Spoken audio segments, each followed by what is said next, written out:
안녕하세요. 사연에 빠지다의 DJ 민영입니다. 오늘은요, 꽤나 가슴 먹먹해지는 모녀의 사연을 들고 왔어요. 어떤 내용인지 궁금하시죠? 지금 바로 시작할게요.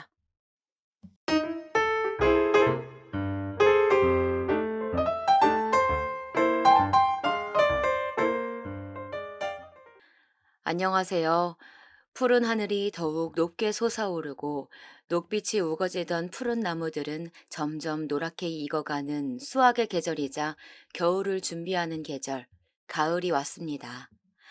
저는 올해로 이 가을의 계절을 맞이한 지 벌써 52번째가 되었는데요. 야속한 세월은 모든 풍파를 제게 잊고 가라는지, 이제는 눈도 침침해 잘 보이지 않는 컴퓨터를 이렇게 돋보기를 쓴 채 손에 익지 않는 자판기로 한자 한자 써가며 사연을 올리고자 한 데에는 그만한 이유가 있습니다. 작은 시골 마을에 몇 평 되지 않는 밭농사로 다섯 식구를 먹여 살리시던 아버지와 아들이 최고라며 삼남매 중 홀로 딸이던 저만 모질게 구셨던 어머니.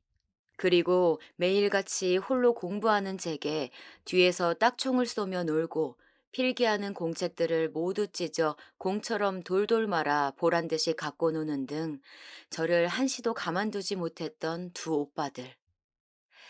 그 당시엔 그런 부모님의 천대와 두 오빠의 괴롭힘에도 저를 무너지지 않게 지탱해 주었던 것은 학생이라는 본분하에 배움이라는 단 하나의 즐거움이었습니다. 그런데 17이 되던 해, 저는 두 오빠들의 대학 등록금을 마련하기 위해 봉제 공장으로 강제 취업을 하게 되었고, 그렇게 제 희망은 끝이 나는 것 같았습니다. 기계처럼 반복되는 일상과 푼돈도 안 되는 작은 삭값은 모두 오빠들 배불리는 데에 들어갔고, 하루하루 전 몸도 마음도 점점 까맣게 타들어가는 듯 하였죠. 그렇게 3년이 지나 20살이 되던 해에 전 공장에 이어 맞선 시장에 팔려나가게 되었습니다. 스무 평생 남자라곤 가부장적인 모습에 한없이 무뚝뚝하기만 한 아버지와 저를 괴롭히며 그게 뭐가 그리도 즐거운지 낄낄대며 서로 웃어대던 두 오빠가 전부였기에 선자리는 저에게 너무나도 두려운 곳이었어요. 그렇게 공포에 몸을 부르르 떨던 제 앞에 청재킷에 청바지를 입은 채 환하게 웃는 순백의 청년이 나타났어요. 그 청년은 발그스름해진 볼을 감추지 못해 힐끗 바라보고 있는 제 모습을 보더니 자신의 청재킷을 제 어깨에 덮어주며 저희 아버지와는 달리 한없이 자상한 모습을 보여주었고, 공부를 하고 싶다 했던 저에게 자신이 옆에서 지원을 아끼지 않을 테니 검정고시를 보라며 공부를 하던 저를 괴롭혔던 두 오빠와는 다른 청년의 모습에 전 첫눈에 반해버렸습니다. 며칠 눈을 감고 떠보니 제 머리 위엔 하얀 면사포가 씌어져 있더라고요. 그렇게 첫날 밤을 맞이한 저는 바로 임신을 하게 되었고 20살이 넘어가는 어린 나이에 엄마가 되었습니다. 그런데 친정엄마는 제가 아이를 낳았음에도 불구하고 자꾸 돈을 요구했습니다. 나에게 살갑지 않던 엄마였지만 딸을 낳고 나니 엄마가 너무 보고 싶더군요. 허나 엄마는 자식이 아이를 낳던 말던 오로지 시댁에게 말해 돈을 해오라는 말만 하더군요. 저희 딸을 한 번도 안아보지도 않으시면서요. 결국 저는 깨닫게 되었습니다. 친정 부모나 오빠들이나 그저 쓸모할 때만 찾는 나는 소모품이라는 사실을요. 그래서 과감히 친정과 연락을 끊게 되었습니다. 그래도 남편만은 달랐습니다. 누구보다도 딸을 아꼈었고, 일 갔다 오면 제가 부탁을 하지 않아도 딸을 씻기고 보살펴주며 결혼 전 약속대로 제가 조금이라도 공부를 할 수 있게 육아를 도와주었고, 나름의 평화롭고 행복한 나날을 보내고 있었습니다. 시간이 흘러 딸아이가 두 돌이 되던 해쯤 기자였던 남편은 취재를 하던 도중 추락사고를 당하였고, 그렇게 제 두 번째 희망도 무참히 사라져 버렸죠. 늦지 않게 아들 손주 보여달라던 시댁도 아이 아빠의 소식을 접하자 아들 잡아먹은 년이라며 저와 제 딸을 모진말과 함께 집에서 내쫓으셨고, 전 그렇게 눈물 마를 새도 없이 하루아침에 길바닥에 나앉는 신세가 되었죠. 당장 오갈 데 없던 딸과 저는 공장을 다니던 시절 유난히 친하게 지내던 언니에게 사정을 말하여 반지하 단칸방에 잠시 신세를 지기로 하였고, 언니를 쫓아 어시장에서 생산 경매원을 도와주며 청소와 같은 잡다한 일을 하는 등 작은 일도 시작할 수 있게 되었죠. 번듯하다고 말할 수 있는 그런 직장은 아니었지만 공장에서 일할 때에 비하면 비교적 자유로웠고, 무엇보다 아직 너무나 어린 제 딸을 봐줄 사람이 하나 없었기에 전 딸아이를 포대기에 싸 등에 업고 일을 해야 했고, 다른 선택지는 없었죠. 전 그렇게 딸아이를 등에 업고 밤낮 가릴 거 없이 일을 했었답니다. 그러던 어느 날 걸음마도 다 뗀 아이를 업고 일하는 절 딱하게 본 건지 항상 경매 시간에 맞춰 생선을 사가시는 아주머니가 자기와 함께 일하지 않겠냐는 제안을 했어요. 애기 엄마, 매일같이 새벽마다 애 업고 안 힘들어? 제가 힘들 겨를이 있나요? 먹여 살릴 자식이 있는데. 딸이 등에 업혀 있기엔 꽤 커 보이는데. 네, 맞아요. 두 돌 한참 지나서 이제 제법 말도 잘하는데 봐줄 사람이 없어서 이렇게 데리고 나와요. 아유, 자는 모습이 너무 순하네. 딸 이름은 어떻게 돼? 지혜예요. 양지혜. 애가 신생아 때부터 또래 애기들에 비해 잘 안 울긴 했어요. 자다 깨도 울지 않고 멀뚱멀뚱 저만 보고 있고, 그땐 왜 이렇게 안 울지? 어디 아픈가 했는데 지금은 그저 안 울어주니 다행이라고 생각하고 못난 애미죠. 못난 애미는 무슨, 이렇게 업고 댕기는데 일은 계속 여기서만 하는 거고? 네, 임금은 적지만 애 데리고 일할 만한 데가 없어서요. 전부터 궁금했는데 이런 걸 물어봐도 되나? 네, 괜찮아요. 뭐든 물어보세요. 제 대답이 떨어지자마자 아주머니는 그동안 궁금하셨던 것들을 물어보셨고, 전 지금까지 저에게 있던 일들을 간략하게 얘기해 주었죠. 그랬더니 제 두 손을 꽉 잡으며 말씀하셨어요. 어린 나이에 고생이 참 많았겠네. 혹시 애기 엄마만 괜찮으면 우리 가게에서 일해보지 않을래? 돈은 여기보단 더 챙겨줄 수 있을 것 같은데. 애도 시끄럽게만 안 하면 같이 있어도 좋고. 네? 정말요? 그래. 애기는 이제 내려놓고 일해야지. 한참 걸어 다닐 나이에 그렇게 계속 업고만 있으면 더 잘할 것도 못 자란다. 가게 홀 옆에 작은 방이 하나 있는데 애기 엄마만 괜찮으면 거기서 지내도 되고. 너무나 감사한 제안이었죠. 마다할 이유가 없었어요. 전 바로 승낙하였고, 그렇게 아주머니의 배려로 가게에서 딸을 키우며 가게에서 일을 하였고, 시간이 흘러 딸이 초등학교에 들어갈 때쯤이었어요. 아주머니께선 잠시 은행에 다녀온다며 자리를 비우셨고, 혼자 가게를 보고 있는데 노숙자의 모습을 한 남자분이 홀로 들어오셨어요. 저는 식사를 하실 건지 회를 포장하실 건지 여쭤보니, 네, 여기 사장 남편인데 댁이 우리 가게에서 애 데리고 살면서 일한다는 그 애 엄마구먼. 아주머니에게 한번 남편 얘기를 들은 적이 있었어요. 남편은 도박과 여자에 빠져 노름판과 유흥업소를 집 드나들듯 드나들고 정작 자기 자식에겐 관심도 없다며 왼수 같은 남편 차라리 없는 게 낫다고 아주머니는 말하면서도 고개를 휘저으며 혀를 차셨었죠. 그런데 이런 거짓골을 하고 가게에 나타날 줄은 몰랐어요. 당황하던 저는 빈자리를 가리키며 일단 앉으시라 말씀드렸고, 껄렁하게 코를 후비며 자리에 앉던 아주머니 남편분은 제게 물었죠. 근데 집사람은 어디 간겨? 아, 네. 잠시 은행 가셨어요. 돈 좀 챙기러 왔구만. 또 귀신같이 은행에 넣으러 갔구만. 망할 여편네.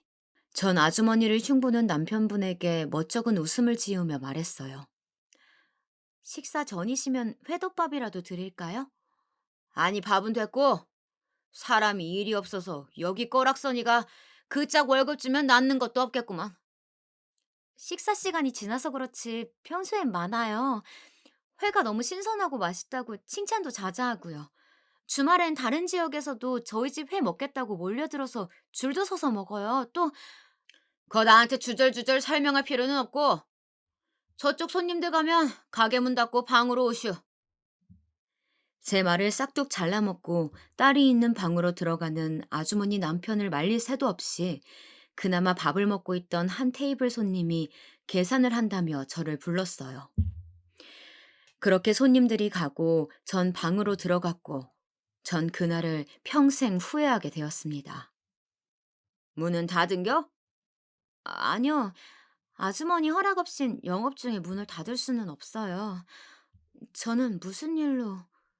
제 말이 끝나기도 전에 저를 끌어당긴 남편분은 이내 끔찍한 행동을 저지르기 시작했어요. 그러던 중 딸랑하고 누군가 가게에 들어오는 소리가 들렸어요. 손님이 왔나 봐요. 제발 이제 그만하세요. 전 울며 애원했고 이미 작은 방 안은 난장판이었었죠. 그러다 방문이 열렸어요. 문 앞엔 저와 자기 남편을 벌레 보듯 바라보는 아주머니가 있었고 전 제가 잘못한 것이 아님에도 오해라며 손사래를 쳤죠. 그랬더니 남편분이 태연하게 말했어요. 왔어? 아니 인연이 내가 여기 사장 남편이라니까 당신 은행 갔다면서 방으로 들어오라고 꼬시대? 아니에요. 전 그런 적 없어요. 오히려 일방적으로 당했다고요. 아니긴 이년아. 너도 좋아했잖아. 얄밉게 거짓말을 하는 아주머니 남편의 뻔뻔함에 너무 경악스러워 순간 아무 말도 못하였고 저를 더욱 경멸스러운 눈빛으로 보던 아주머니는 이내 제 뺨을 내리쳤어요. 오갈 데 없다길래 먹이고 재우고 일까지 시켜줬더니 이런 식으로 뒤통수를 쳐? 당장 여기서 나가! 당장!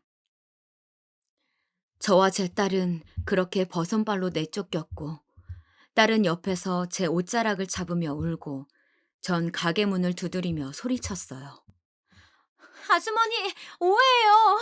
저 진짜 하늘을 우러러 부끄러운 짓 한 적 없어요. 믿어주세요. 지나가던 행인들이 쳐다보든 말든 신경 쓸 겨를 없이 전 소리쳤고 이내 아주머니께선 몇 안 되는 제 짐들이 들어있는 작은 가방을 던지며 말씀하셨죠. 오해건 나발이건 내 남편이랑 바퀴벌레 한 쌍마냥 붙어있는 걸 내 눈으로 봤는데 내가 널 어찌 데리고 있겠어. 그러면서 주머니에 10,000원짜리 지폐 몇 장을 제 얼굴에 던지며 소리쳤어요. 오늘까지 일한 돈은 줄 테니 이거 갖고 2번 다시 내 눈앞에 얼씬도 거리지 마.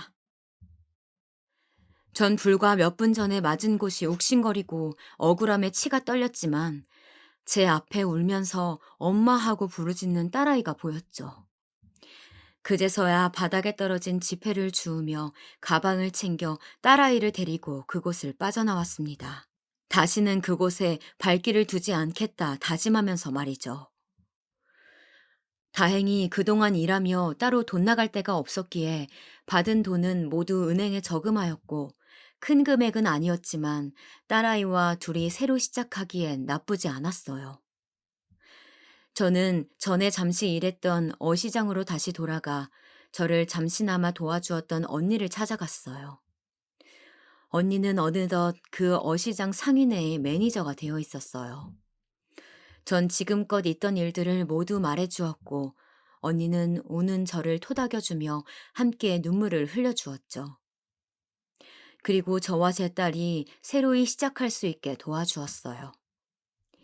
전에 그 아주머니 가게에서 보고 배운 것이 있었기에 그 어시장에서 작은 생선 가게를 내는 것이 어떻냐는 언니의 말에 크게 동의했고 아시는 상인분이 때마침 옥탑방에서 거주할 세입자를 찾고 있다 하여 두말할 것 없이 그 옥탑방으로 향했습니다. 큰 평수는 아니었지만 전에 살던 홀 옆 단칸방에 비하면 궁궐처럼 느껴졌어요. 거실, 주방과 방이 따로 분리되어 있는 구조였죠. 리모델링도 새로이 되어 있어 딸도 무척이나 좋아했어요. 우와, 엄마, 이제 우리 여기서 사는 거야? 음, 우리 지혜 그동안 고생 많았지? 이제 여기서 학교도 가고 우리 지혜 하고 싶은 거 다 하자. 반짝이는 두 눈이 깜빡이며 딸은 제게 안겼고 저는 그런 딸을 쓰다듬어 주었어요. 이후 일은 일사천리로 흘러갔습니다. 언니가 옆에서 물심양면으로 도와주었기에 전 빠른 시일 내에 시장에 작은 생선 가게를 차렸어요. 고마워, 언니. 매번 신세만 지네. 신세는 뭘? 왜 예전에 우리 봉제 공장에서 일할 때 내가 미싱 실수로 곤란해했었는데 네가 대신 뒤집어 써준 적 있잖아. 그때 진비 갚았다고 생각해. 언닌 언제적 얘기를. 아무튼 정말 고마워. 고맙다며 울먹이던 저를 언닌 따뜻한 손길로 토닥여 주었죠. 그리고 딸의 초등학교 입학일이 되었어요. 엄마가 입학식에 못 가서 미안해. 전 딸의 머리를 묶어주며 말했고 벌써 철이 든 건지 딸은 괜찮다며 엄마는 돈 많이 벌어오라더군요. 유치원도 제대로 못 다녀본 딸이었기에 또래 아이들에게 뒤처지는 게 아닌가 걱정이 되었지만 그 걱정이 무색할 만큼 딸은 항상 학교에서 좋은 성적을 거두었죠. 딸은 영리했어요. 공부에 대한 욕심도 많았고요. 그러기에 전 딸의 교육비라면 아끼지 않았고 딸이 다니고 싶다는 학원이라면 종합학원은 기본이고 논술학원에 피아노 학원 등 모두 보내주었었죠. 그렇기에 전 하루도 쉴 새 없이 생선을 팔았답니다. 딸의 학원이 하나씩 늘어날 때마다 일하는 시간도 계속 늘려야 했죠. 덕분에 하루에 딸아이를 볼 수 있는 시간은 자고 있는 딸아이의 뒷모습이 전부였죠. 그렇게 시간이 흘러 딸아이가 18살 때였어요. 그날도 어김없이 바쁘게 생선을 팔고 있었는데 전화가 울렸죠. 네, 여보세요? 안녕하세요, 지혜 어머님. 저 지혜 담임입니다. 아이고, 안녕하세요, 선생님. 전 보이지도 않는 전화기를 붙잡고 허공에 90도 인사를 하며 말했어요. 제가 딸아이를 맡겨놓고 한 번도 찾아뵙지를 못했네요. 괜찮습니다. 엄마가 많이 바쁘시다고 지혜한테 얘기 들었어요. 제가 전화를 드린 건 다름이 아니고 이번에 학교에서 수학여행을 가게 되었어요. 지난주쯤에 아이들 통해 가정통신문 보내드렸는데 혹시 받으셨나요? 전 순간 아무 말도 하지 못했습니다. 왜냐하면 전 딸아이에게 얘기를 들은 적이 없었거든요. 여보세요, 어머님? 제가 계속 침묵하자 선생님이 저를 한 번 더 불렀고 저는 실없는 웃음을 지으며 답했어요. 아, 제가 워낙 바빠서 확인을 못했나 보네요. 수학여행은 언제 가나요? 다음 달에 가요. 그런데 어머님, 지금 지혜가 수학여행을 안 가겠다고 하네요. 전 그 순간 뒤통수를 세게 맞은 느낌이었어요. 누구보다 잘 알 거라고 생각했던 제 딸을 그 누구보다 잘 모르고 있다는 생각이 들었거든요. 바쁜 생활에 치우쳐 딸과 제대로 된 대화를 한 적이 언젠지 기억이 잘 나지도 않았어요. 일생에 한 번뿐인 수학여행인데 안 간다면 평생 후회로 남을지도 몰라요. 애들도 부반장인 지혜가 안 간다고 하니까 많이 아쉬워하고요. 그래서 어머님께서 지혜랑 얘기를 좀 하셔서 설득 좀 해주십사 이렇게 전화드렸어요. 아, 네네. 알겠습니다. 제가 지혜 오면 얘기 좀 해볼게요. 감사합니다, 어머님. 별 말씀을요. 그럼 수고하세요. 전 인사를 마지막으로 전화를 끊었고, 그날은 여느 때보다 일찍 장사를 마감하고 집으로 갔습니다. 정말 너무나도 오랜만에 저녁을 차려놓고 딸을 기다렸죠. 저녁 시간이 한참 지나도 딸은 오지 않았고, 8시쯤 되었을까요? 그제야 들어와 하는 첫 말은 이 시간에 웬일이야? 였습니다. 그 말에 울컥 눈물이 나올 것만 같더라고요. 전 우는 모습은 최대한 보이고 싶지 않았기에 최대한 눈물을 참으며 말했습니다. 얘는 엄마를 봤으면 인사를 해야지. 웬일이냐니. 새삼스럽게 인사는 무슨. 차가워진 딸의 모습이 낯설게 느껴졌지만 전 애써 웃으며 물었어요. 밥은 먹었니? 엄마가 너 좋아하는 김치찌개 했는데. 아, 어쩌지? 나 지금 영어학원 가야 되는데. 바로 가야 돼? 밥만 후딱 먹고 가지. 응, 30분까지야. 밥은 가는 길에 김밥 사 먹으면 되고. 오늘은 부충 수업 있어서 많이 늦을 거야. 오랜만에 일찍 들어왔는데 기다리지 말고 먼저 자. 제가 뭐라 말할 새도 없이 본인 할 말만 하고 문을 닫고 나가버리는 딸아이의 빈자리만 한없이 바라보았습니다. 결국 김치찌개도 차갑게 식어버렸고 입맛이 없어진 전 밥상을 치웠죠. 딸은 저보고 먼저 자라고 하였지만 통 잠이 오지 않았고 결국 딸을 기다렸어요. 이제야 들어오니? 늦게까지 고생한다.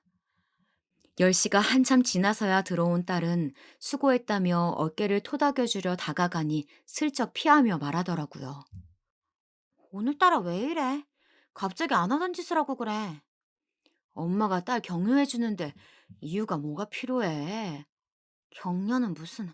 그냥 하던 대로 해. 어색하니까. 이땐 한참 예민한 시기여서 그런가 보다 했었어요. 그런데 그게 아니란 걸 뒤늦게 알았죠. 딸 말대로 저희 사이는 어색해질 대로 어색해진 거였어요. 일에 치여 딸은 제대로 보살펴주지도 못하였고 끊긴 대화 횟수만큼 저희 사이에도 골이 깊어져 버렸죠. 오늘 엄마가 할 말이 있어서 그래. 그런 거 같았어. 할 말이 뭔데? 아까 너희 담임한테서 전화가 왔었어. 수학여행 간다면서? 아, 담임도 참 전화하지 말라니까. 그거 신경 쓰지 마. 안 가도 돼. 왜 안 가려는 거야? 혹시 돈 때문이라면 안 그래도 돼. 엄마 이제 너 수학여행쯤 충분히 보내줄 수 있어. 꼭 돈 때문은 아니야. 그냥 시간이 아까운 거야. 나 내년에 고3이야. 수능이 코앞이라고. 쓸데없이 애들이랑 놀러 가서 시시덕거리고 싶지 않아. 그 시간에 책 한 권이라도 읽는 게 더 효율적이라고. 엄마 내일도 5시에 나가봐야 하는 거 아니야? 내일은 내가 알아서 할 테니까 신경 쓰지 말고 잠이나 자. 난 좀 더 공부하다 잘 테니까. 자기 할 말을 마치곤 제가 서서 자기를 보고 있든 말든 신경 쓰지 않고 책상에 앉아 공부하는 딸을 보며 크게 한숨을 내쉬곤 저도 더 이상 방해되지 않게 잠자리에 들었죠. 딸이 고등학교에 올라간 이후부턴 입시 준비를 시작한다며 학원에 있는 시간이 더욱 늘었고 딸의 모습을 보기가 더욱 힘들어졌어요. 그리고 딸이 고3이 되던 해에 웬일인지 제 가게로 찾아왔어요. 아이고, 이게 누구야? 우리 얼굴 보기 너무나 힘든 딸내미네. 뭐야, 김씨네 딸이요? 네, 제 딸이에요. 올해로 고3인데 공부를 무척이나 잘해요. 가게 주변 상인들은 말로만 듣던 제 딸이 왔다니까 너도 나도 와서 제 딸을 보며 예쁘게 생겼다며 감탄했고 저도 그런 딸을 자랑스레 말했어요. 지혜, 초등학교 때 이후로 가게에 온 건 처음 아니야? 많이 컸다. 곧 시집 가도 되겠어. 옆 가게 아주머니가 알아보며 말하자 쑥스러운지 볼을 붉힌 채 고개를 끄덕이며 말했어요. 안녕하세요. 엄마, 나 할 말 있는데. 그래. 안으로 들어가자. 전 딸을 가게 안쪽 의자에 안내했고 딸은 자연스레 자리에 앉았어요. 그래, 할 말이 뭐길래 우리 딸이 이 누추한 곳까지 행차해 주셨을까? 엄마, 나 의대 갈 거야. 의대? 정말? 응, 그래서 말인데, 과외를 하나 추가하고 싶어.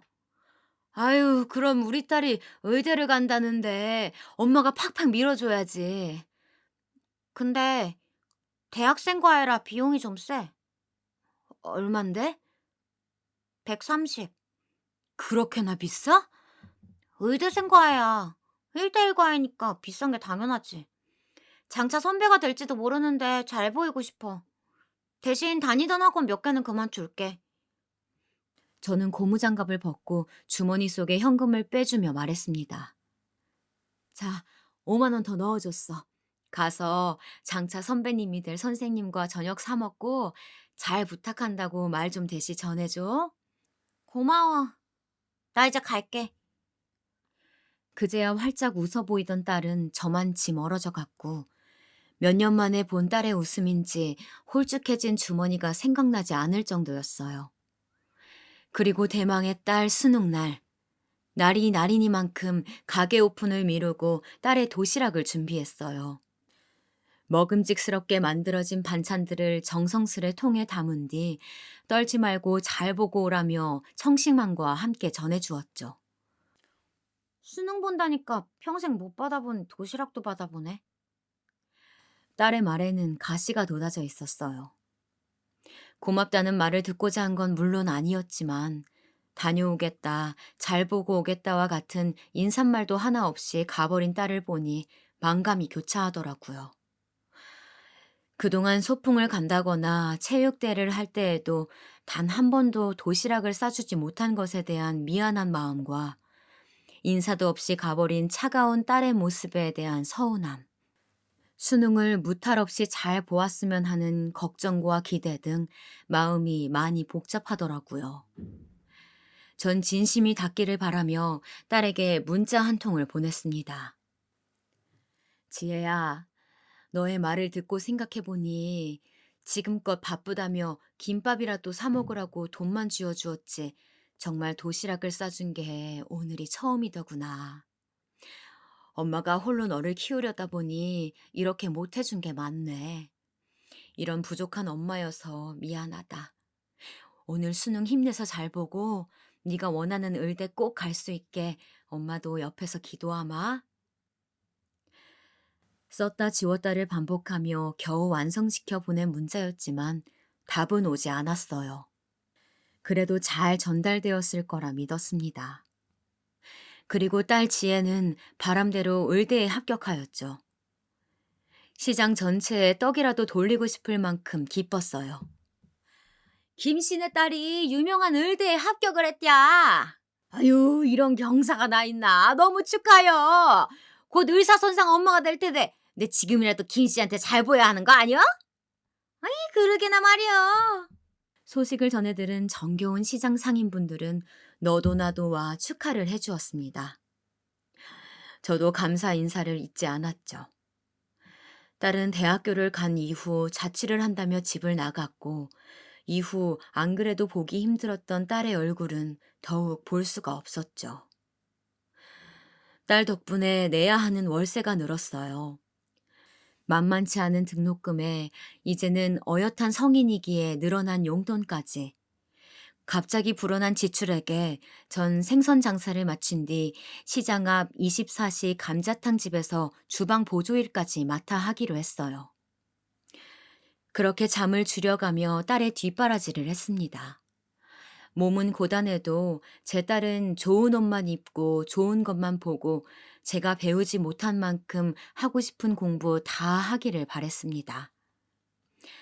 그렇게 시간이 흘러 딸의 대학교 졸업식 날이 왔어요.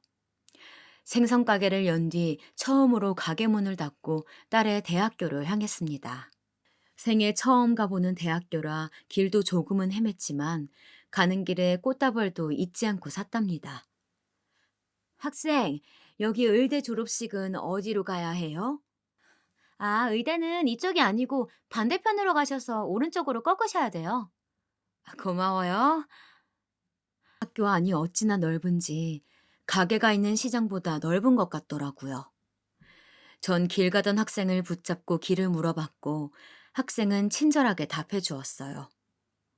그렇게 알려준 길대로 가고 있는데 누군가 저를 잡아 끌더라고요. 바로 제 딸이었죠.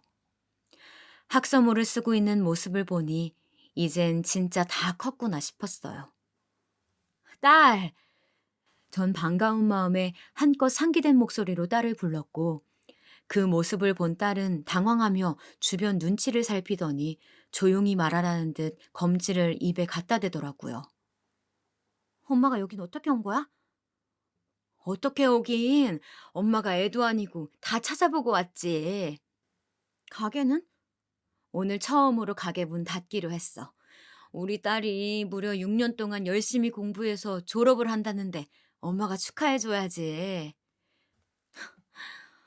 지금까지 초중고 나올 동안 학부모 참관회나 체육대회에 한 번이라도 찾아와 준 적 있어? 입학식도 졸업식도 단 한 번도 찾아와 본 적 없잖아. 이제 와서 말도 없이 졸업식에 오면 뭐 내가 기뻐할 줄 알았어? 그리고 여기 있는 애들 다 내 엄마 아빠 미국에 사는 줄 알아. 그니까 친구들 앞에서 내 엄마 다 소개해 줄 수도 없으니까 돌아가. 뭐? 왜 그런 거짓말을 했어? 그럼 저 잘난 애들 앞에서 우리 엄마는 시장에서 비린내 나는 생선 판다 그래? 그렇게 해서 내가 왕따라도 당해야 엄마 속이 시원하겠어? 그런 말이 어딨어. 엄마는 그냥 됐고 나 졸업식 끝나고 친구들하고 뒤풀이 있어. 그러니까 그냥 돌아가. 꽃 좀 받아둘게. 제 말을 싹둑 잘라버린 딸은 그렇게 제 손에 들려있던 꽃다발을 챙겨 저만치 자기 친구들이 있는 곳으로 갔어요. 저분은 누구셔? 아, 우리 집에 일했던 아줌마. 엄마한테 얘기 들었는지 꽃다발 전해주고 싶다고 오셨더라고. 무리해서 딸과 친구들이 하는 얘기가 들려왔고 전 저를 일했던 아줌마라며 말하는 딸에게 알 수 없는 모멸감과 수치심을 느꼈고 결국 돌아오는 버스 안에서 전 눈물을 흘렸답니다. 그래도 딸을 이해하려고 했습니다. 다 제가 부족해서 그런 거려니 저를 자책하면서 말이죠. 이후로 딸에게 연락이라도 오지 않을까 작은 기대도 해보았지만 그 기대가 무색할 정도로 딸은 명절에도 연락이 없었어요. 전 딸을 그리워할 새도 없이 또다시 바쁜 나날들을 보냈습니다. 정신없이 생선을 팔던 어느 날이었어요. 가게에 한 낯익은 할머니가 찾아왔어요. 그 할머니는 어린 제 딸과 저를 매몰차게 내쫓았던 시모였죠. 평생 안 볼 것처럼 내쫓더니 여긴 어떻게 알고 오셨어요? 내가 너한테 볼 일이 있어서 사람 시켜 좀 알아봤다. 그리고 얘, 너도 자식 키워봐서 알잖니.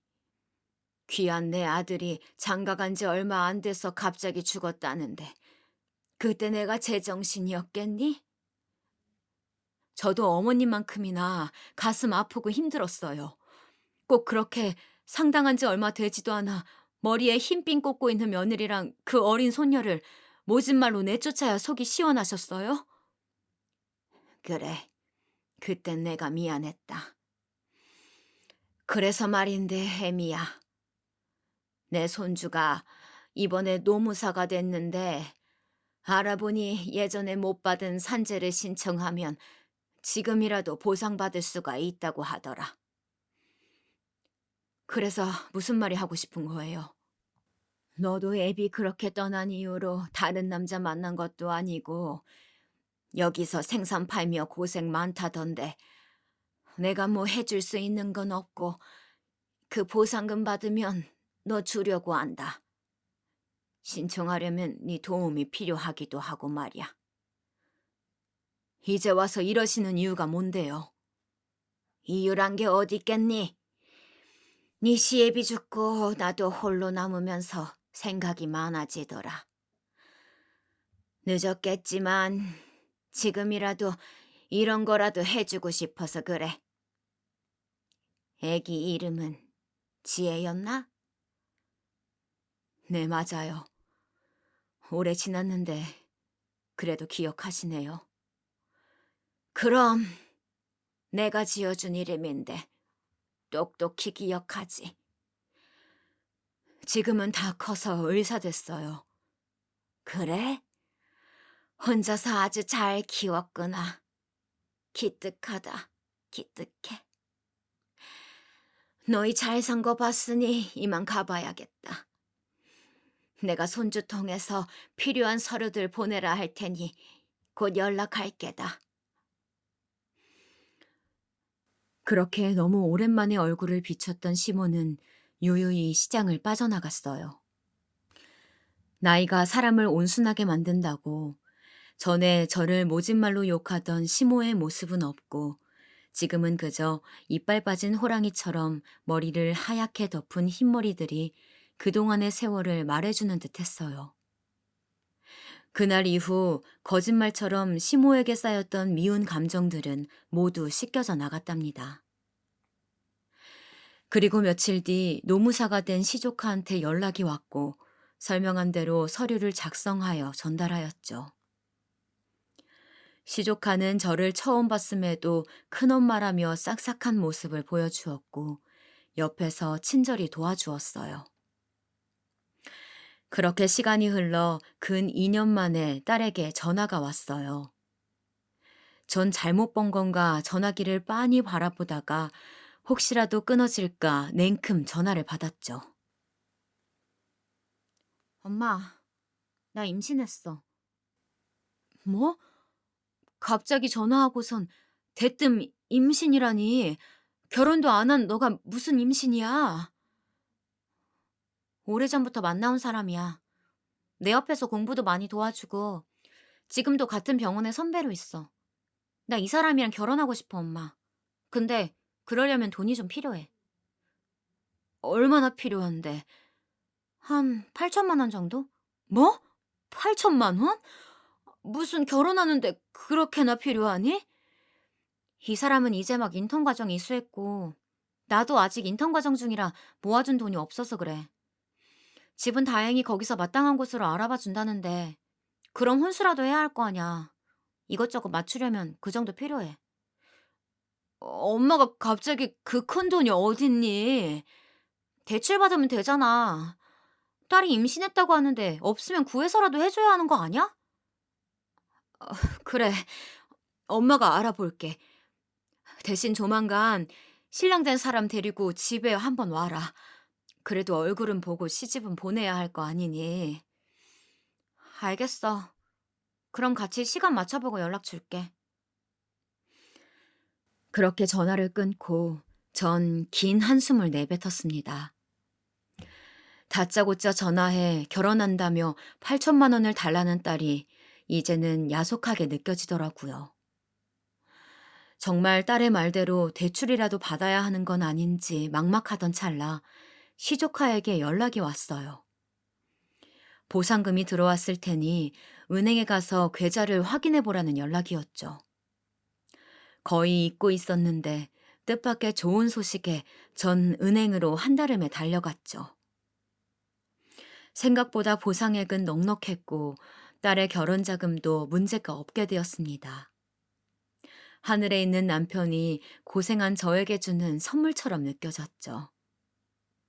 전 통장을 품에 쥔 채 하늘에 대고 말했어요. 고맙다고. 거기선 아프지 말고 행복하라고 말이에요. 그로부터 며칠 뒤 딸이 결혼할 사람을 데리고 온다는 날이었어요. 일찍 가게 문을 닫고 집으로 가 청소를 하고 있는데 딸에게 전화가 왔어요. 집에서 보지 말고 자기가 보내주는 식당으로 오라더라고요. 아무래도 허름한 이 집을 보여주고 싶지 않았던 게 아니었나 싶습니다.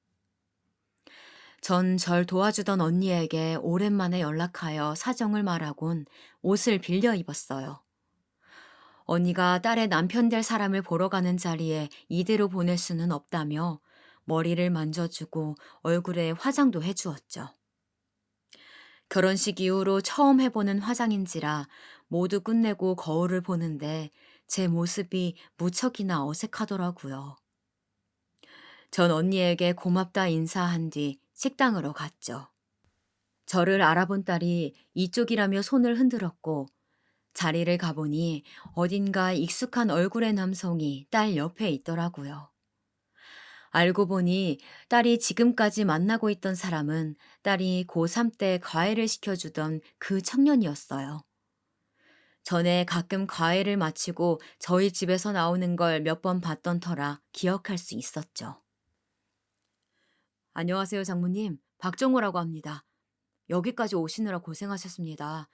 제가 모시러 갔었어야 했는데 그러지 못해서 죄송해요. 어느덧 커버린 그 청년은 제가 알아보자 인사하며 명함을 건넸고 그 명함을 받으며 말했어요. 괜찮아요. 그럼 내가 편하게 박서방이라고 불러도 되죠? 그럼요. 편하게 부르세요, 장모님. 박서방은 보기보다 싹싹하고 웃음이 많은 청년이었어요. 오랜만에 본 딸의 모습은 꽤나 고상해졌더라고요. 앉으라며 자리를 가리키던 박서방의 손을 따라 저를 위아래로 훑어본 딸은 제게 말했어요. 그래도 오늘은 잘하고 왔네. 보아하니 평소에 입던 복장으로 올까 걱정했던 눈치였습니다. 전 애써 웃으며 메뉴판을 보았어요. 깔끔한 한정식이라 그런지 메뉴들도 단출했죠. 우리가 그냥 기본 정식으로 3개 시켜놨어. 괜찮지? 전 웃으며 고개를 끄덕였고 물티슈로 손을 닦던 딸은 묻지도 않은 말들을 먼저 꺼내기 시작했어요. 엄마도 알다시피 먼저 임신을 한 터라 결혼식은 깔끔하게 올리지 않고 혼인신고만 하기로 했어. 그리고 상견례도 그냥 생략하자 하시는데 엄마도 그게 편하지? 그래. 사돈 쪽에서 먼저 그렇게 말씀하신다면 그렇게 하자. 응. 혹시 내가 전에 말한 결혼 자금은 준비됐어? 딸은 예상대로 돈 얘기를 꺼냈었고 전 가방 속 봉투를 꺼내 건네주며 말했어요. 일부는 봉투에 넣었고 나머진 네 계좌로 보냈다. 그제서야 고맙다며 웃어 보이는 딸이었어요. 식사는 정갈하게 코스로 나왔고 오랜만에 제대로 된 한 끼를 마친 저는 잘 먹었다는 인사도 잊지 않았죠. 모두 식사를 마치고 집에 가려는데 딸은 저를 차로 데려다 준다는 박서방을 말리며 말했어요. 우리 얼른 병원에 다시 들어가 봐야 돼서 못 데려다 줘도 괜찮지? 그래, 급하면 얼른 들어가야지. 잘 들어가고 다음에 보자. 인사를 한 그 둘은 그렇게 저를 뒤로 한 채 차를 먼저 탔고 차가 멀어질 때쯤 저도 집으로 돌아갔어요. 돈을 줄 때만 웃어 보이며 고맙다고 하는 딸이 이젠 제법 서운하더라고요. 그리고 이후로 한동안 딸에게 연락은 오지 않았어요. 딸의 아이는 아들인지 딸인지 다친 곳 없이 애는 무사히 잘 낳았는지 아기의 이름은 어떻게 되는지 등 궁금한 것은 많았으나 도통 소식을 들려주지 않아 제가 먼저 전화를 걸었지만 바빠서였는지 아님 전화를 할 때마다 받을 수 없는 상황이었던 건지 이유는 모르지만 제 전화를 피하는 딸 때문에 전 결국 박서방에게 연락을 했어요. 딸은 다친 곳 없이 무사히 아이를 낳았고 손녀라고 하더라고요. 아이의 이름은 박지아였고 사돈께서 철학원에 가서 직접 지은 이름이라고 하더라고요. 지금 산후조리 중이라 연락이 어려울 거라며 다음에 다시 자기가 연락을 주겠다는 말을 마지막으로 전화를 끊었고 갓 태어난 아기 사진을 몇 장 보내주었죠. 손녀딸은 지의 아기 때의 모습과 굉장히 많이 닮아 있었어요. 전 핸드폰 속 갓난아기를 보며 액정을 쓸어내렸고 아가 하며 부름과 동시에 눈물을 흘렸습니다. 이후로 종종 그 손녀 사진을 보며 그리운 마음을 달래곤 했어요. 이후 시간이 흘러 어김없이 외롭고도 바쁜 나날을 보내던 중 낯선 번호로 전화가 한 통 걸려왔어요. 전화의 주인공은 예상치 못한 인물이었어요. 바로 작은 오빠였죠. 전화를 건 이유는 간단했어요. 엄마가 많이 아파 병원에 있는데 저를 그렇게 찾는다고 한번 병원에 와달라는 얘기였죠. 30년 가까이 연락 한 통 없던 친정집 소식에 몸이 멈칫하더라고요. 제게 가족은 없다고 생각하며 산 세월이 30년입니다. 이제 와서 엄마가 저를 찾는다니 우스웠어요. 전 무시하고 전화를 끊으려는데 현재 위급한 상황이라 중환자실에 모시고 있고 계속 제 이름만 부르짖는다며 제발 부탁이니 한 번만 병원에 와달라고 다급하게 말하는 작은 오빠 때문에 전 결국 병원 위치를 물었죠. 제법 가까운 위치에 있던 병원에 도착하여 면회복으로 갈아입은 뒤 중환자실로 들어갔고 그 안에는 30년 만에 본 엄마의 모습이 있었어요. 작은 산소호흡기를 꽂고는 저를 보자마자 주름진 눈 사이로 눈물을 흘려보내시는 엄마였죠. 투명한 산소호흡기가 하얗게 입김이 서렸고 입모양을 보니 제 이름을 부르는 것 같았어요. 전 다가가 뼈가 다 보일 정도로 말라 가죽만 남은 엄마의 손을 잡았습니다. 전 울며 엄마를 불렀어요. 엄마는 이내 제 머리카락을 쓸어내리며 말씀하셨죠. 미안하다. 잘 들리지 않을 정도로 작은 목소리였지만 제게는 그 어떤 것보다 선명하게 들려왔죠. 이후로 엄마는 눈을 감으셨고 전 그 자리에서 그동안 부르지 못했던 엄마라는 단어를 여러 번 울며 외쳤어요. 아기가 어려 정신없을 딸에게 보지도 못한 외할머니 장례를 같이 치러달란 말은 차마 할 수가 없어 따로 연락하진 않았어요. 이후 오빠들에게 전해들은 이야기로는 아버지는 20년 전쯤 술 먹고 무단횡단을 하다 오는 차를 보지 못하고 그대로 교통사고를 당하여 먼저 떠났고 아버지의 빈자리를 대신하여 계속 농사를 짓던 엄마는 결국 뒤늦게 발견된 암덩이에 이미 이곳저곳 전이되어 손 쓸 새도 없었다고요. 엄마가 병원에 입원하면서 오빠들에게 밭의 평수 일부는 저에게 상속하겠다는 말을 남겼다고 해요. 그렇게 전 엄마의 보험금 일부와 땅을 팔아 받은 돈으로 뜻하지 않게 큰 돈을 받게 되었어요. 전 지금까지 큰 도움을 받았던 언니에게 조금이라도 보답을 해주었습니다.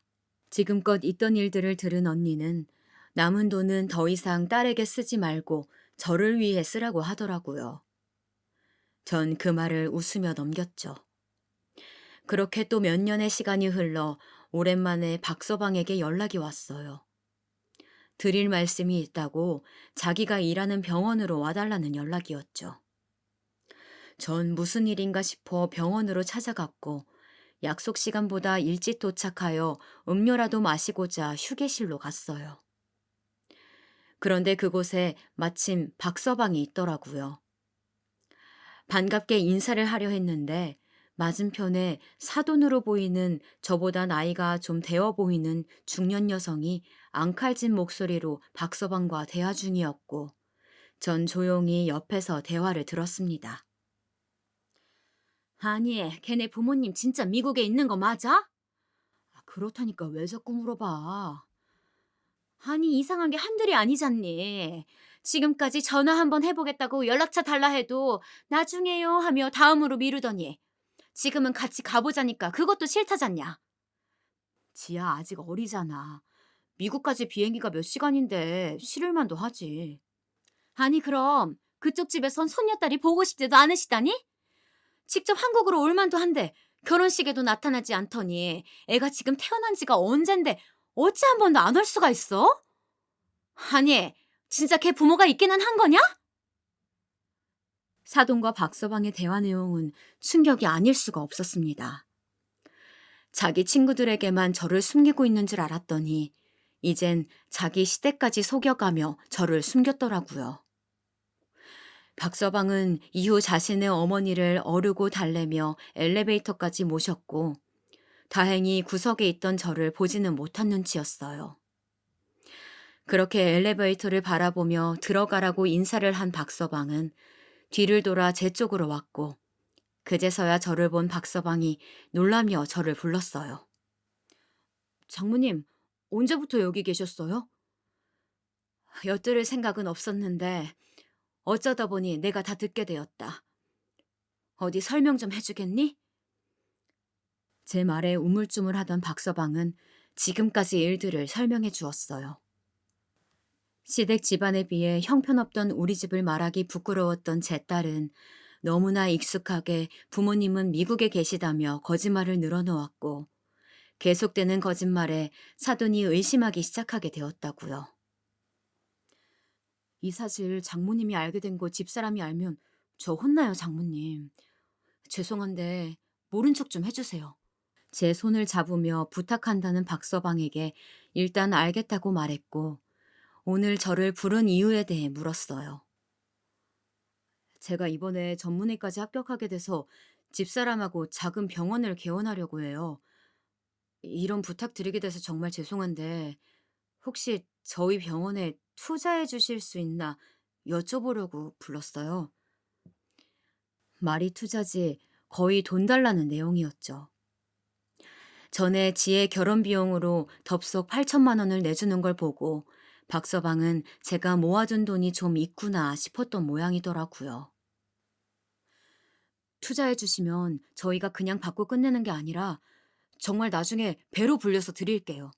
장모님이 원하시면 제가 변호사 통해서 법적으로 증빙할 만한 투자 계약서도 작성해 드릴 수 있어요.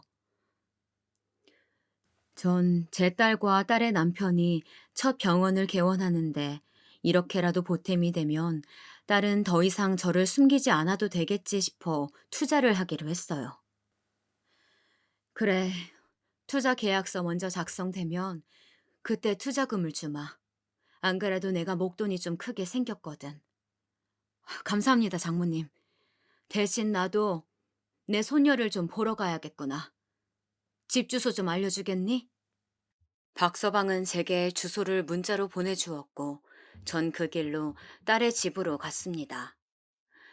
굉장히 고급져 보이는 아파트였어요. 아파트 단지가 꽤나 넓어 표지판을 꼼꼼히 확인해야만 했어요. 전 문자 속 주소에 해당하는 동으로 갔고, 그 앞에는 큰 놀이터가 있었어요. 그리고 그 놀이터에서 놀고 있는 작은 꼬마아이와 그 옆을 지키고 있는 딸을 볼 수가 있었죠.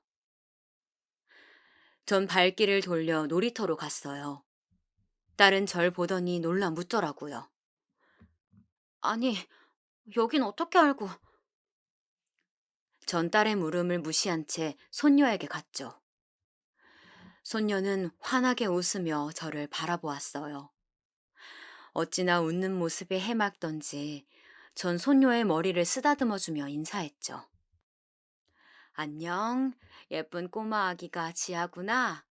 나는 외할머니야. 외할머니? 하며 고개를 갸우뚱하는 손녀 앞으로 딸이 오더니 손녀를 쓰다듬는 제 손을 뿌리치며 말하더군요. 어딜 만져요? 그 냄새나는 손으로. 시장 바닥에서 생선 팔며 악착같이 일만 해 딸을 을사까지 만들었더니 손녀 만졌다고 당장 꺼지라는데 내 손으로 딸년을 짓밟아야 했습니다. 전 딸년 보란 듯이 그 앞에서 박서방에게 전화를 걸었어요. 박서방, 사돈 연락처 좀 알 수 있겠나? 만약 알려주지 않는다면 투자는 없던 일로 하지. 박서방은 곤란해하였지만 이내 연락처를 주었고 딸은 뒤늦게 상황 파악이 된 건지 제 핸드폰을 빼앗아들려 하더군요. 전 개의치 않고 받은 연락처로 전화를 걸었습니다. 안녕하세요.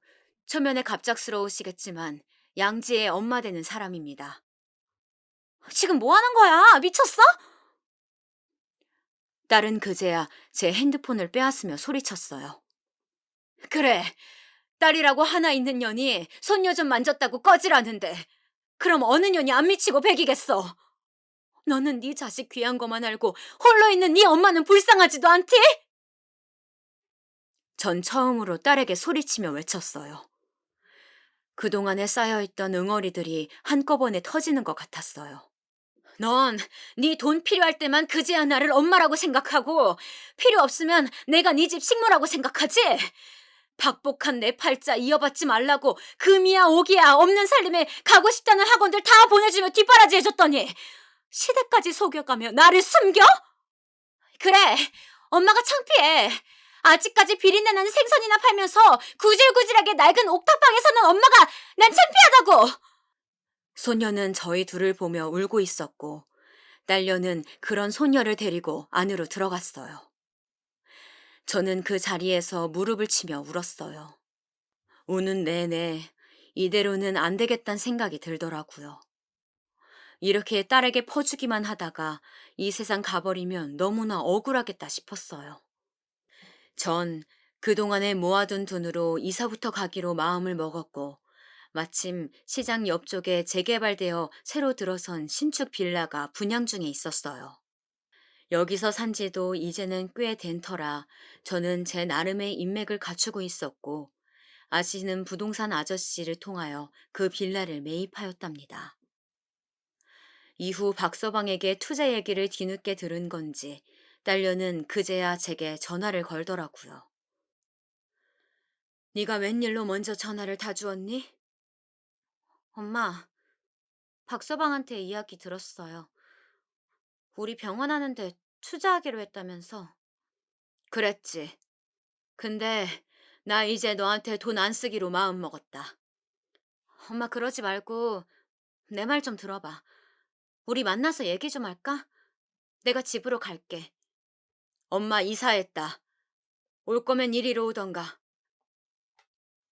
전 제 할 말을 마친 뒤 전화를 끊고 새로 이사한 주소를 보내주었어요. 이사한 집을 온 딸녀는 집을 두리번거리며 제게 물었죠. 언제 이사한 거야? 집 좋아 보이네. 며칠 안 됐다. 그래, 어디 할 말 있음 해봐라. 그때는 내가 딸 앞에서 심하게 군 거 미안해. 내가 딸을 낳아보니 너무 귀하고 예쁘더라고. 근데 내 예전을 생각하면 엄마가 나를 이렇게 예뻐해 주었나 싶었어. 어떻게 어린 나를 그렇게 방치해두고 일만 했었는지 그저 원망스러웠어. 내 어린 시절은 그리 좋은 기억이 아니거든. 그리고 내가 7살 때쯤 엄마가 어떤 아저씨랑 방 안에 있을 때 나 안 자고 다 듣고 있었어. 무서워서 눈만 감고 있었던 거야. 그날 이후로 엄마한테 거리감이 느껴지더라. 머리로는 엄마 잘못 아닌 거 아는데 막상 행동은 그렇게 안 되더라고. 그래서 내가 일부러 엄마를 피했던 적도 많았어. 딸의 말은 저에게 꽤나 충격이었어요. 심정이 복잡했죠. 딸이 지금껏 저를 무시하고 기만한 걸 생각하면 당장이라도 사돈집에 달려가 딸의 모든 걸 다 폭로하고 싶었지만 제가 몰랐던 얘기를 들으니 딸에게 다시 한번 미안한 감정이 들더라고요. 그때 안 자고 있었구나. 엄마가 몰라줘서 미안하다. 어릴 때 엄마가 공부가 너무 하고 싶었는데 네 외갓집에서 엄마가 17살 때 고등학교가 아닌 공장으로 취업을 시켰어. 오빠들 대학 등록금 내라고. 엄마는 그때 공부를 못한 게 너무 한이 되더라. 그래서 내 딸은 하고 싶다는 공부 원 없이 시켜줘야겠다라고 맘먹었지. 그래서 지혜, 너가 원하는 학원 뭐든 보내주려고 했었어. 근데 엄마는 홀로 너를 키워서 그 학원비 감당하려면 일을 2배로 해야만 했어. 알아. 엄마가 나를 위해 그런 거 다 아는데. 근데 그때는 그냥 엄마가 너무 미웠어. 내가 사랑받고 있다는 느낌을 받지 못했거든. 그래서, 그래서 그렇게 반항하고 짜증냈던 거야. 그래. 엄마가 너한테 많이 부족했던 거 안다. 근데 엄마의 상황도 이해를 해줬으면 싶었어. 이해 못 해줘서 미안해. 전 딸의 볼에 흐르는 눈물을 닦아주며 말했어요. 지금껏 사랑받고 있다는 느낌을 받지 못했다는 말에 가슴이 아프더라고요. 그리고 엄마는 그 누구보다 너를 사랑했어, 지혜야. 딸의 진심은 제 서름을 씻겨주었고, 저에게 처음으로 사랑한단 말을 들은 딸은 저에게 어린아이 마냥 안기더라고요. 저희 모녀는 그날 울며 서로에게 못했던 말들을 주고받았어요. 최근에 외할머니가 돌아가셨고 상속받은 재산들이 있다는 이야기까지 모두 털어놓았죠. 시댁에 거짓말한 거 미안해. 엄마가 그때 시어머니한테 전화하고 나서 나한테 전화 와서 누구냐고 진짜냐고 물어보셔서 아빠는 미국에서 돌아가시고 엄마만 한국으로 돌아왔다고 둘러댔어. 나중에 기회 되면 같이 식사해요. 그래, 잘했다. 이젠 엄마도 어디 가서 꿀리지 않으니 당당하게 숨기지 말고 말해야 한다. 고개를 끄덕인 딸은 다음에 소녀도 데리고 놀러 오겠다고 약속을 하고선 돌아갔어요. 이렇게 대화라는 게 중요하단 걸 다시 한번 깨닫게 되었던 시간이었던 것 같습니다. 그날 이후 딸네 부부가 개원하는 병원에 투자를 진행하였고, 며칠 지나지 않아 병원은 문을 열었고, 병원의 환자들은 끊이질 않았어요. 전 박서방 말대로 병원이 잘 되면 잘 되는 만큼 투자 금액의 일부를 조금씩 돌려받고 있답니다. 생선 가게는 계속 하는 중이에요. 이제는 이 일이 손에 익어 놓을 수가 없더라고요. 여유를 두고 가게를 운영하려 하고 있어요. 전보다는 훨씬 일찍 가게 문을 닫아 남은 시간은 저를 위해 즐기고 있습니다. 가게 휴업일도 정해 딸과 함께 백화점에도 가보고 쇼핑도 하며 그동안 즐기지 못했던 것들을 하나씩 해보고 있습니다. 그동안 힘들었던 것들이 잊혀질 만큼 하루하루 즐겁게 보내고 있어요. 제 이야기를 듣고 그 시절을 겪은 분들이라면 공감하시는 분들도 여럿 계실 거라고 생각됩니다. 저도 일할 때마다 가게에서 종종 사연을 들으며 많은 공감을 하곤 했었거든요. 오늘은 제 얘기를 풀어보았는데요.